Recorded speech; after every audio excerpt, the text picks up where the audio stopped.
Man, we're getting close to the end of the year. I can't wait for them to announce that Black Myth Wukong's the game of the year. You know, Space Marines could also take it. Guys, let's not forget Astro Boy. No lie, your game's also good. Your game is also good. You know what, guys? One thing's for sure. One of us are definitely taking game of the year.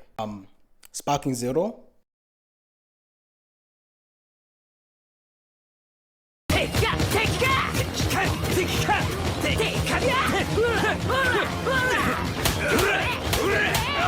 If you're a gamer, which I'm pretty sure you are since you clicked on this video, and you've been scrolling through a couple of social medias, there have already been debates on which game could possibly be Game of the Year of 2024. A strong amount already believe that Black Myth Wukong deserves this, but we do have a few other games that could potentially take this title. With these strong runner-ups, surely no other game can stand next to these titans.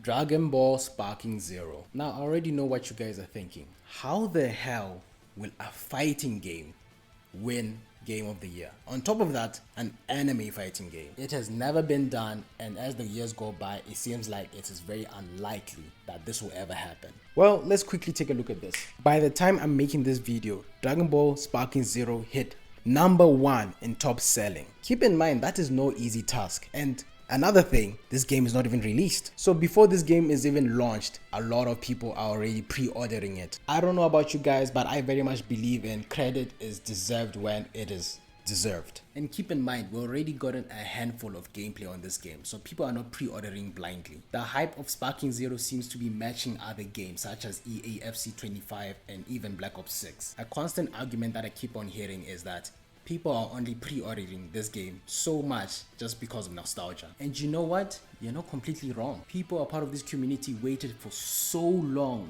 for a continuation to the Budokai Tenkaichi games. I'm one of them. I played a couple of them on the PS2. I remember playing Dragon Ball Z Tag Team on my PSP. And just after that, you know, I really couldn't find anything that could fill that hole anymore. And the games that they were making, you could see that they were trying. Like, we got Xenoverse, we got Kakarot, but they really didn't fill that void. But honestly, I'm giving none of these games any hate. I respectfully had fun with them. Creating a Majin character in Xenoverse, pulling off a TOD or a Touch of Death combo with Vegito and Dragon Ball FighterZ. I enjoyed all of that, and I really don't regret going through all of that as well. But we have been begging so badly for the continuation of Budokai Tenkaichi, and they took a very long time to do so. But finally we got it, and this game is making waves. Everyone feared that they were just gonna take one of the games from the PS2 and honestly just give it ray tracing, but they have added a lot. And let's just start off with the roster. The time I'm making this video, we are getting 181 characters. I honestly never knew a roster could even go that high. I thought maybe rosters would only go that high when it comes to like a card game. It even surpasses the roster count of League of Legends. People think it's unnecessary, they won't really need to use all those characters, but the thing is, they did it.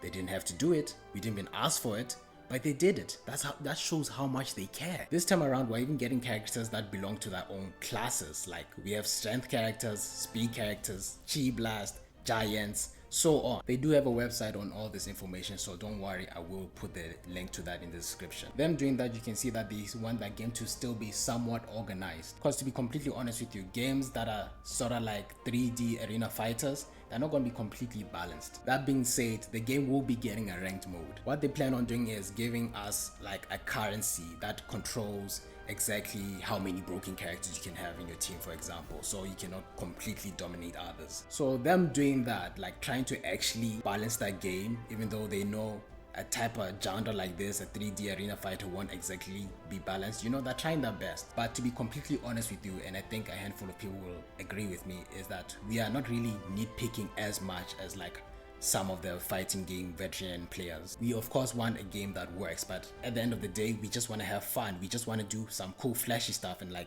you know, remake some awesome scenes that we've seen in the anime. So we can all agree this is a game that we long waited for, and it's adding so much to boot. So the ultimate question, does this game deserve Game of the Year? Well, the game is not out yet, so we'll have to wait and see. But asking that question is like asking if a fighting game deserves to be Game of the Year. I could dive into that, but I think it needs a video on its own. Looking at all the years years, you'll notice some sort of a trend with all these games that got Game of the Year. And I fear that's probably where Sparking Zero will fall short on. And that would be its story. Majority of these games have an easy to follow, a breathtaking and an engaging story. But there are two games that I really don't think fit these categories. Game of the Year of 2003, we have Madden NFL 2004, and I'm pretty sure that there isn't an engaging story in that game. But you know, congratulations to it because it's literally the only sport game to ever get Game of the Year. Then we have a rather popular one, which is Overwatch, which got Game of the Year of 2016. Characters have their laws in that game, but to say that this game is driven by story, it's really not. This was just a multiplayer game, which was a 6v6 hero shooter. So we really can't say that the rules have been shifted, because the very first game that was Game of the Year was a sport game. So maybe from then, the rules have been shifted, but not really, because now we have in 2016 a game that is not story heavily based got Game of the Year. You see? So can a fighting game get Game of the Year? Definitely. But you know who decides that it gets Game of the Year? Us. The more we buy a game, the more we give it positive reviews, the more popular it becomes, and potentially it can become Game of the Year. People have adopted this thought that a Game of the Year is just a game that has a lot more variety than other games. If it has a lot more like story, engaging gameplay, interesting way of pacing and all that, if it holds a lot of that, then it naturally is Game of the Year. But really, that's not it. So I really do think that there should be two things that decide what makes a Game of the Year. First of all, the votes, the stats of the people. Yes, the way how people interact with the game and the amount of positive views they give that game should really decide if that game gets Game of the Year. But another thing is, I think another way how a game of the year should be decided is a way of giving other people a chance, like other games a chance to be possibly Game of the Year. So how do we do that? I think it should be done in a way that a game that does the best at what it does, like in its genre, in its role, in its category. Here's an example. What is arguably the best fighting game that we got right now? Street Fighter. Zero hate to Tekken. I'm just a Street Fighter lover. Tekken is also. Anyways, now what is arguably the best sport game? EAFC. Okay, so now we have Street Fighter 6 and EFC 25. Now we put them together and compare them. Is it that we can decide this by just saying that people should vote which one they like the most, or which one they rate the most and more positive views, or which game actually impacts its category the most? EAFC, how much has it done for the sport game genre? And Street Fighter 6, how much has it done for the fighting genre?